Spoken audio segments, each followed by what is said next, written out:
மத்திய பொது பட்ஜெட் நிறை குறையின்றி இருப்பதாக வர்த்தக தொழில் அமைப்பினர் கருத்து தெரிவித்துள்ளனர். மத்திய பொது பட்ஜெட்டை லோக்சபாவில் நிதியமைச்சர் அருண்ஜேட்லி தாக்கல் செய்தபோது சென்னையில் வர்த்தக அமைப்பினர் நேரடி ஒளிபரப்பு செய்து விவாதம் நடத்தினர். ஃபிக்கி எனும் இந்திய வர்த்தக மற்றும் தொழில்துறை கூட்டமைப்பினர் தேனாம்பேட்டை தனியார் விடுதியில் மத்திய பொது பட்ஜெட் தொடர்பாக நடத்திய விவாதத்தில் மத்திய வருவாய்த்துறை முன்னாள் செயலாளர், இந்தியன் வங்கி முன்னாள் தலைவர் மற்றும் தொழில் அமைப்பினர் பங்கேற்றனர்.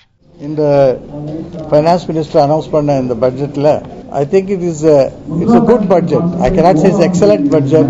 I cannot say it's a very excellent budget சொல்ல முடியாது. இது ஒரு average. It's averagely good budget.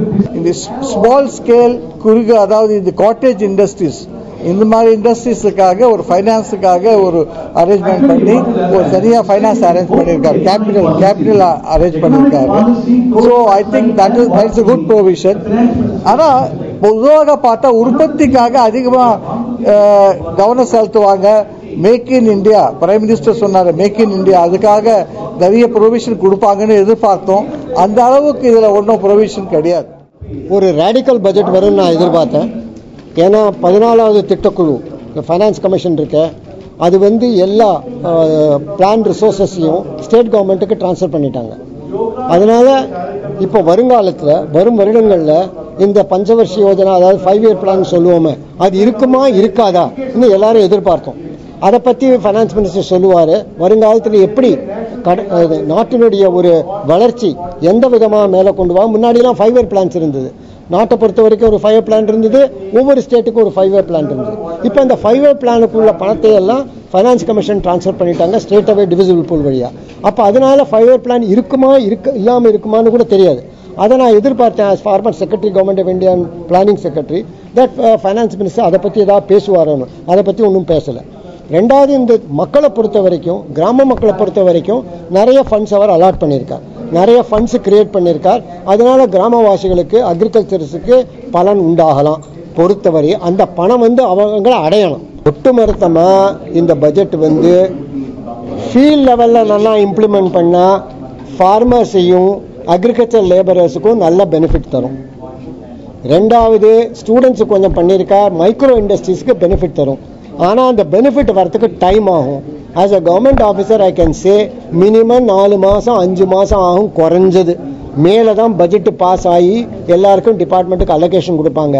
March, April, May allocation போகும். 5ஆம் தேதி 10ஆம் தேதி அலோகேஷன் போகும். அதுக்கப்புறம் அதெல்லாம் உட்காந்து எல்லாம் பார்த்து ஸ்டேட் கவர்மெண்ட்ஸோட கன்சல்ட் பண்ணி அவன் மூலமாக தான் பணம் போகும். அது ஸ்டேட் கவர்மெண்ட்ஸ் இங்கேருந்து அவன் பிளான் பண்ணி அவன்கிட்ட போய் இந்த மாதிரி பணம் கொடுங்க. 6-7 மாதம் போயிடும். 7 மாதம் போயிட்டு தான் அவனுக்கு பணம் இங்கேருந்து வரப்போகிறது. ஸோ இந்த வருஷத்தில் பலன் கிடைக்கணும்னா ரொம்ப கஷ்டப்பட்டு ரொம்ப இதோ வேகமாக வேலை பண்ணணும். அப்போ தான் அது போய் சேரும். இல்லை அப்புறம் இந்த பெனிஃபிட் அவங்க கீழே அவங்களுக்கு வர்றதுக்கு அவ்வளோ சீக்கிரம் வராது. ஆனால் டேக்ஸ் குறைச்சிருந்தாங்கன்னா அது சடன் பூஸ்ட் வந்திருக்கும். அது வரல. சிறு தொழில்கள்லேருந்து இந்த ஸ்மால் அண்ட் மீடியம் என்டர்பிரைஸ்னுவோம், அவெல்லாம் சப்ளை பண்ணுறாங்க மீடியம் பிக் யூனிட்ஸுக்கெல்லாம். அதில் பணம் டிலே ஆகி வருது. ஆகையால் அவர்களின் கடனை தீர்ப்பதற்காக எலக்ட்ரானிக் ரிசீவபிள் ஸ்கீம் என்பது ஒரு ஸ்கீம் அவர் சொல்லியிருக்காரு. அதையும் நம்ம எதிர்பார்க்குறோம். போஸ்ட் ஆஃபீஸ் எல்லாம் பேமெண்ட் பேங்காக கன்வெர்ட் பண்ணுறதுக்கு இதில் ஸ்கீம் இருக்கிறது. ஏற்கனவே இந்த ஸ்மால் பேங்க்ஸு பேமெண்ட் பேங்க்ஸுக்கும் ரிசர்வ் வங்கியானது அது தேர்வு செய்வதற்காக முயற்சிகள் எடுத்துக்கொண்டுள்ளன. இதுவும் ஒரு நல்ல முயற்சி ஆகும். அதிக அளவில் மக்களுடைய பேங்கிங் ஸ்ப்ரெட் ஆகும். அவங்களுக்கு கடனும் சென்றடைவதற்கு உதவியாக இருக்கும். இது மொத்தத்தில் நல்ல பட்ஜெட். சிக்கி எனும் தென்னிந்திய வர்த்தக மற்றும் தொழில்துறை அமைப்பினர் அண்ணா சாலை, எத்திராஜ் சாலையில் உள்ள தனியார் விடுதியில் பட்ஜெட் தொடர்பான விவாதம் நடத்தினர். அமைப்பின் நிர்வாகிகள் ஜவஹர் வடிவேலு, ஸ்ரீராம் மற்றும் தொழில் அமைப்பினர் பங்கேற்றனர். பட் இந்த கார்ப்பரேட் இன்கம் டாக்ஸ் ரேட் குறைச்சது நல்லது. 30% 25% குறைச்சிருக்காரு ஓவர் பீரியட் ஆஃப் 4 years. எவ்வளவு எந்த வருஷத்தில் குறைச்சிருக்காருன்னு அது கிளியராக இன்னும் சொல்ல, அது படித்து பார்த்தா தான் தெரியும். ஸோ அந்த விதத்தில் it's certainly welcome. But individual income tax rates have been increased for people earning more than 1 crore.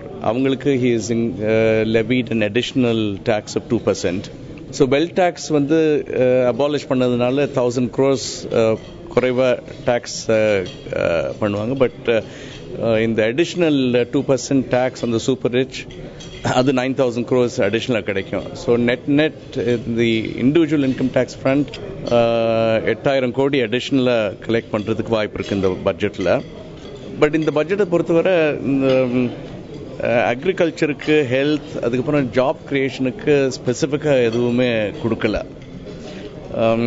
நம்ம நாட்டில் இன்னும் ஒரு 10 வருஷத்தில் 100 மில்லியன் ஜாப்ஸ் கிரியேட் பண்ணணும். அண்ட் ஒவ்வொரு மாதமும் 1 மில்லியன் பீப்புள் இந்த ஜாப் மார்க்கெட்டில் சேர்றாங்க. ஸோ ஜாப் கிரியேஷன் வந்து ரொம்ப முக்கியம் நம்ம நாட்டில். பட் 100 மில்லியன் ஜாப்ஸ் கிரியேட் பண்ணுறதுக்கு இன்சென்டிவ்ஸ் கொடுத்துருக்கலாம். அந்த இன்சென்டிவ்ஸ் கொடுக்கலன்னு சேம்பர் உத்தேசம். இன்னும் பண்ணியிருக்கலாம். இந்த மிஸ்ட் ஆப்பர்ச்சுனிட்டின்னு தான் சொல்லலாம். என் பேர் வந்து பி ஸ்ரீராம். நான் வந்து சதர்ன் இந்தியா கமிட்டியோட சேர்மன், டாக்ஸேஷன் கமிட்டி. இந்த பட்ஜெட்டில் நீங்கள் பார்த்தீங்கன்னா வந்து 2-3 பேசிஸில் இந்த பட்ஜெட் வந்து டாக்ஸேஷன் ப்ரப்போசல் பண்ணியிருக்காங்க. ஒன்று வந்து இம்பார்ட்டண்ட்டாக பார்த்தீங்கன்னா குட்ஸ் அண்ட் சர்வீஸ் டேக்ஸ், அது வந்து 1/4/2016 இம்ப்ளிமெண்ட் பண்ணுறதுக்கோசரம் பிளான் பண்ணியிருக்காங்க. அதோட சார்பாக வந்து அவங்க சில ப்ரப்போசல்ஸ்லாம் இந்த பட்ஜெட்டில் கொடுத்துருக்காங்க. ஒரு இம்பார்ட்டன்ட் ப்ரப்போசல் வந்து சர்வீஸ் டேக்ஸ் ரேட்ஸ், அது வந்து இப்போ வந்து 12.36% இருக்குது எஜுகேஷன் செஸ்ஸோட சேர்ந்து. அதை வந்து கன்சாலிடேட்டடாக ஒரே ரேட்டாக 14% கொண்டு போயிருக்காங்க. ஏன்னா வந்து goods and service tax rate வந்து ஒரு 16% 20% வரைக்கும் எக்ஸ்பெக்ட் பண்ணுறாங்க. அதனால் வந்து ஒரே தெரியாக அடுத்த வருஷம் இன்க்ரீஸ் பண்ணாமல் இருக்கிறதுக்கோசரம் இந்த வருஷம் 14% எடுத்துன்னு போயிருக்காங்க. இன்னொரு இம்பார்ட்டன்ட் பாயிண்ட் என்னன்னு பார்த்தீங்கன்னா, போன வருஷம் வந்து பட்ஜெட்டில் வந்து சென்வேட் கிரெடிட் எடுக்கிறதுக்கு ஒரு 6 மாத டைம் லிமிட் விதிச்சிருந்தாங்க. முதல்ல வந்து முன்னாடி எப்படி இருந்ததுன்னா, சென்வேட் கிரெடிட் எடுக்கணும்னா டைம் லிமிட்டே இல்லாமல் இருந்தது. அதை வந்து போன பட்ஜெட்டில் வந்து ஒரு 6 மாதத்துக்குள்ளே எடுக்கணுன்ற மாதிரி ஒரு ப்ரப்போசல் போட்டிருந்தாங்க, ரூலாக வந்துருந்தது. அதை வந்து இண்டஸ்ட்ரியோட ரெப்ரசன்டேஷனை பேஸ் பண்ணி இந்த வருஷம் 6 மாதத்துலேருந்து 1 வருஷம் வரைக்கும் இன்க்ரீஸ் பண்ணியிருக்காங்க. அதை வந்து ஃபைன் பிரிண்டில் பார்க்கணும் எப்படி வருதுன்னு. ஆனால் வந்து ஃபைனான்ஸ் மினிஸ்டர் அதை பற்றி பேசியிருக்காரு. அது ரொம்ப இம்பார்ட்டன்ட் ப்ரப்போசல். இன்னொரு இம்பார்ட்டன்ட் ப்ரப்போசல் என்னன்னு பார்த்தீங்கன்னா, கஸ்டம்ஸ் டியூட்டி பாயிண்ட் ஆஃப் வியூலேருந்து வந்து நிறைய இம்போர்ட் டியூட்டி பார்த்தீங்கன்னா எல்லாமே வந்து இன்வெர்டட் டியூட்டின்னு சொல்லுவாங்க. அதாவது நீங்கள் வந்து இம்போர்ட் பண்ணுறதே இந்த 12%, 10% ஒரு கஸ்டம்ஸ் டியூட்டியும், ஒரு 12% கவுண்டர் வெயிலிங் டியூட்டியும், 4% ஸ்பெஷல் அடிஷ்னல் டியூட்டியும் இருக்குது. இந்த 3 சேர்த்துட்டு நீங்கள் இம்போர்ட் பண்ணி லோக்கலாக மேனுஃபேக்சர் பண்ணி விற்கிறதே 12% டியூட்டி பே பண்ணி விற்கும்போது அதில் வந்து நிறைய அக்யூமுலேஷன் ஆகுது கிரெடிட். அதனால நிறைய industry including automobile and pump இண்டஸ்ட்ரிலாம் வந்து ரொம்ப இது அவதிக்கு ஆளாகப்பட்டிருந்தாங்க. அதை வந்து ரெப்ரசன்டேஷன் பண்ணி, அந்த ரெப்ரசன்டேஷன் பேஸ் பண்ணி 22 இண்டஸ்ட்ரி ஐடென்டிஃபை பண்ணி அந்த இன்வெர்டட் டியூட்டி ஸ்ட்ரக்சரை அவங்க வந்து ரிமூவ் பண்ணுறதுக்கு பிளான் பண்ணியிருக்கிறதா சொல்லியிருக்காரு. அது என்ன 22 இண்டஸ்ட்ரின்றது பார்த்து அனெக்ஷரில் கொடுத்துருக்கிறதா சொல்கிறாங்க. அதை பார்த்துட்டு தான் சொல்லணும். ஸோ இன்வெர்டட் டியூட்டி ஸ்ட்ரக்சர் ப்ராப்ளமும் அட்ரஸ் பண்ணியிருக்கிறதா சொல்கிறாரு. அது வந்து ரொம்ப வரவேற்கத்தக்க ஒரு நடவடிக்கை, ஒரு ப்ரப்போசல்னு சொல்லலாம். ஸ்பெசிஃபிக்காக income tax and wealth tax அதை பற்றி பேசணும். இந்த வெல்த் டேக்ஸை கம்ப்ளீட்டாக இப்போ விலக்கிட்டாங்க. அது ரொம்ப ரொம்ப நல்ல மூவ் அது. ஏன்னா அதில் 1000 கோடி தான் வருமானம் வந்துட்டு இருக்கு அப்படின்னு சொல்கிறதுனால யாருமே பெருசாக ஃபைலும் பண்ணுறது கிடையாது வெல்த் டேக்ஸ் ரிட்டர்ன்ஸ்லாம். அதனால் அதை வந்து ரிமூவ் பண்ணிவிட்டு வெல்த் யார்கிட்ட இருக்கும் அப்படின்னாக்க, சொத்து யார்கிட்ட நிறையா இருக்கும்னாக்கா நிறையா பணக்காரங்கள்ட்ட தான் இருக்கும். அதனால் நிறையா பணம் வச்சுருக்கிறவங்கன்றது 1 கோடி ரூபாய்க்கு மேலே வருமானம் இருக்கிறவங்களுக்கு தான் சொத்து நிறையா இருக்கும். அதனால் 1 கோடி ரூபாய்க்கு மேலே வருமானம் இருக்கிறவங்களுக்கு 2% அடிஷ்னல் செஸ்ன்ற மாதிரி கொண்டு வந்திருக்காங்க. இது ரொம்ப நல்ல மூவ். இது ரொம்ப பெரிய விஷயம். இன்னொன்று அவர் பண்ணினது வந்து இந்த பிளாக் மணியை வந்து எடுக்கிறதுக்காக அதை இன்கம் டேக்ஸோட லிங்க் பண்ணிட்டார். இப்போ ரியல் எஸ்டேட் ஏதாவது ப்ராப்பர்ட்டி வாங்கணும்னாக்க 20,000 ரூபாய்க்கு மேலே வாங்குற எந்த ப்ராப்பர்ட்டிக்கும் வந்து செக்கில் தான் டிரான்சாக்ஷன் பண்ணுன்றாங்க. அதுக்கு மேலே கேஷ் கொடுக்க முடியாது. அதுக்கு வந்து இந்த பேன் நம்பர் வந்து ரொம்ப ரொம்ப இம்பார்ட்டன்ட்றாங்க. அதே மாதிரி ஏதாவது இந்த மாதிரி வெளிநாட்டில் சொத்து வச்சு அதை ஒழுங்காக இன்ஃபார்ம் பண்ணாமல் இருந்தாலோ, இல்லாட்டி உள்நாட்டில் வந்து பினாமி டிரான்சாக்ஷன் ஏதாவது பண்ணிட்டு இருந்தாலோ, வெறும்னா பெனால்ட்டின்றது மட்டும் இல்லாமல் அந்த அவங்க சேர்த்து வச்சிருக்கிற சொத்தையே வந்து இது பண்ண முடியும், அவங்க மறுபடியும் வந்து கையகப்படுத்த முடியும். அதே மாதிரி அதுக்கு வந்து ஜெயில் தண்டனைன்றது வந்து ரொம்ப ரொம்ப வெல்கம் மூவ். அது எனக்கு ஜெயில் தண்டனை அந்த மாதிரி இருக்குன்னாக்க அந்த மாதிரி ஒரு டிரான்சாக்ஷன் பண்ணுறவங்களுக்கு ஒரு பயம் வரும். இந்த மாதிரி நம்ம பண்ணோம்னாக்க நம்ம வெறும்னா கேஷை கொடுத்துட்டு நம்ம வந்து போயிடலான்ற மாதிரி இல்லாமல் இது வந்து நம்ம உள்ளே போயிட்டு ஒரு 10 வருஷமோ 15 வருஷமோ இருக்கணும்னாக்க பண்ணுறதுக்கு ரொம்ப பயப்படுவாங்க. இது ஒரு வரவேற்கத்தக்க பட்ஜெட். அடிப்படை கட்டுமான வசதிகள் அதுவும் கிராமப்புறத்தில் பெரும்பான்மையான ஒரு அம்சத்தோடு அவர் கையாண்டு இருக்கிறாரு. கருப்பு பணத்து மீது ஒரு போரும் தொடக்கி இருக்கிறாரு. முத்ரா வங்கி என்பது குறுந்தொழில், சிறுதொழில், அதுவும் தலித்து மக்கள், மேலும் தாழ்த்தப்பட்ட மக்கள்லாம் துவங்கி நடத்துவர்களுக்கு நிதி உதவி என்று அவர் அறிவித்தது வரவேற்கத்தக்க விஷயம். அது இந்த பட்ஜெட்டோட மாபெரும் சிறப்பம்சம் ஆகும். கருப்பு பணத்து மீது ஒரு பெரிய போர் இன்றைக்கு துவங்கி இருக்கிறார் நிதியமைச்சர் ஜேட்லி அவர்கள். இனிமேல் கருப்பு பணம் வைத்து இருக்கிறவர்கள் சாதாரணமாக தப்ப முடியாது. அவர்கள் இன்னைக்கு போட்டிருக்கிற சட்டத்தை பிரகாரம் இன்னைக்கு அவங்க கிட்டத்தட்ட 10 வருட காலம் சிறைச்சாலை தண்டனை நிச்சயமாகவே அனுபவிச்சு ஆக வேண்டும். கருப்பு பணம் வைத்துக் கொண்டிருந்தால் அவ்வளவுதான் அப்படின்ற லெவலில் கொண்டு வந்திருக்கிறார். அதே சமயத்தில் மணி லாண்டரிங் ஆக்டையும் மாற்றிருக்கிறார். அதாவது இது பிரெடிகேட் கிரைம் ஆகிடும். அதாவது வெளிநாட்டில் பணம் பதுக்கி இருந்தாலே நீங்கள் ஹவாலா வழியாக எடுத்துக்கொண்டு இந்த மாதிரி செய்திருக்கிறீர்களா, அதுக்கு ஒரு 7 வருஷம் தண்டனை அனுபவிக்க வேண்டியிருக்கிறோம்.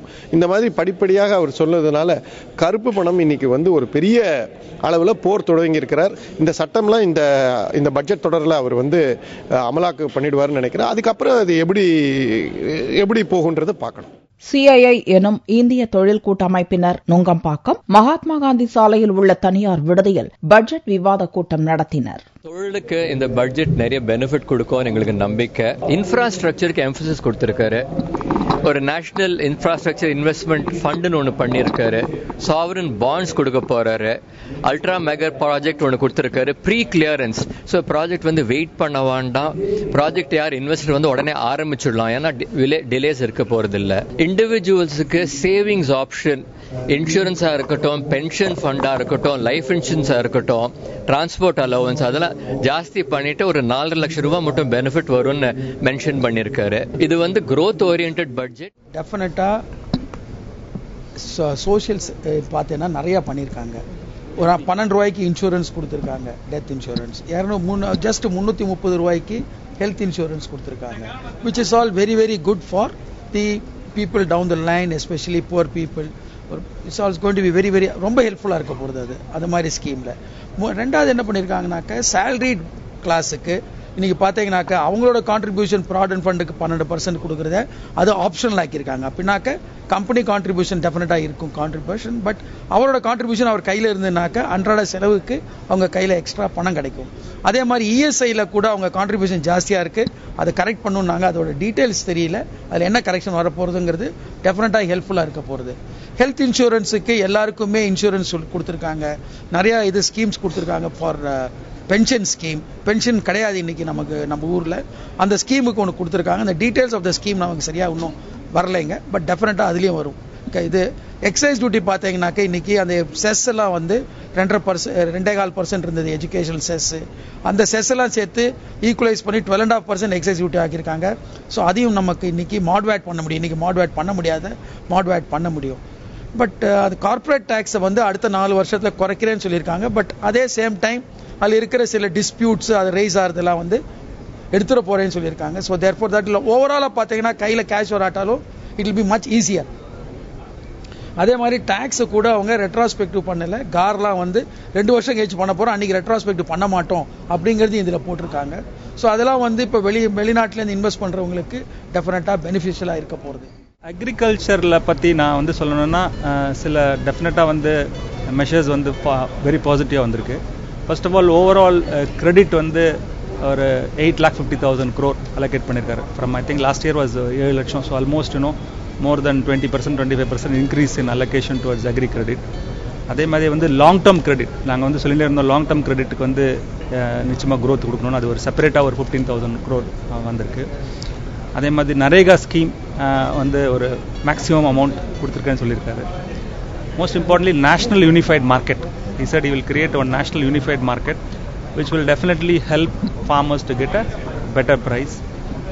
அதே மாதிரி irrigation bond, long term infrastructure irrigation bond க்கு tax exemption இருக்குன்னு சொல்லியிருக்காரு. ஸோ இதெல்லாம் டெஃபினட்டாக positive measure for the agri sector.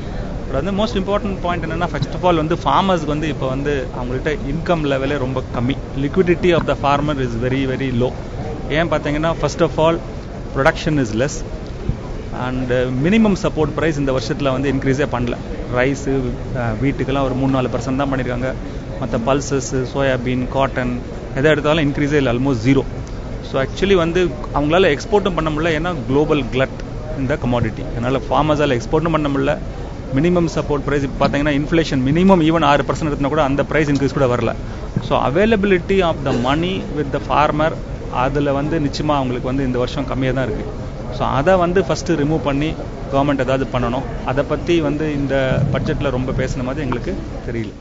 Chemical செக்டாரை பொறுத்தவரையிலும் சில ரா மெட்டீரியலுக்கு டியூட்டி குறைக்கணும்னு சொல்லியிருக்காங்க. அந்த பேர் சொல்ல, பட் மோஸ்ட்லி கொஞ்சம் அந்த டியூட்டி ஸ்ட்ரக்சர் கொஞ்சம் முன்னாடி வந்து சில தவறுகள் இருந்தது. இம்போர்ட் பண்ணுற ரா மெட்டீரியலுக்கு டியூட்டி அதிகமாகவும், அதே அந்த ப்ராடக்ட் வச்சு மேனுஃபேக்சர் பண்ணுற ப்ராடக்ட்டுக்கு வந்து டியூட்டி வந்து குறைவாக இருந்தது. அதனால் இந்தியாவில் வந்து ரா மெட்டீரியல் அதிக டியூட்டி கொண்டு வந்து மேனுஃபேக்சர் பண்ண விற்க முடியாமல் இருந்தது. அதில் ஒரு வேளை கெமிக்கல் இருந்ததுன்னா அது வந்து கண்டிப்பாக கெமிக்கல் இன்வெஸ்ட்மெண்ட் வர்றதுக்கு வாய்ப்பு இருக்குது. இப்போ மல்டிநேஷனல் கம்பெனிலாம் என்ன பண்ணுவாங்கன்னா, இந்தியாவுக்கு சர்வீஸ் பண்ணுறதுன்னா பக்கத்து கண்ட்ரியில் சிங்கப்பூரில் மிடில் ஈஸ்டில் ஃபேக்ட்ரி போட்டு இந்தியாவுக்கு கொண்டாந்து பண்ணுவாங்க. இப்போ இன்னொன்று வந்து அவங்க இந்த ராயல்ட்டி டேக்ஸ் 25% 10% குறைச்சிருக்காங்க. ஸோ மல்டிநேஷனல் கம்பெனி அவங்க பேரண்ட் கம்பெனிக்கு ராயல்ட்டி கொடுக்கறது குறையும். ஸோ அப்படி குறையும் போது இந்தியாவில் அவங்க வந்து இன்வெஸ்ட்மெண்ட் பண்ணி இந்தியா கன்சம்ஷனுக்கு இங்கேயே சப்ளை பண்ணுறதுக்கு வாய்ப்பு இருக்குது. இப்போ பார்த்தீங்கன்னா ஒரு 10-15 வருஷமாக பேசிக் கெமிக்கல் மேனுஃபேக்சரிங்கில் இன்வெஸ்ட்மெண்ட்டே வரல இந்தியாவுக்கு. கொஞ்சம் பிளாஸ்டிக் வந்திருக்கு, பட் கெமிக்கல் அதிகமாக வரல. இது வந்து ரொம்ப என்கரேஜ் பண்ணணும்னு நினைக்கிறேன். இதனால் நிறைய இன்வெஸ்ட்மெண்ட் பண்ணுறதுக்கு வாய்ப்பு இருக்குது.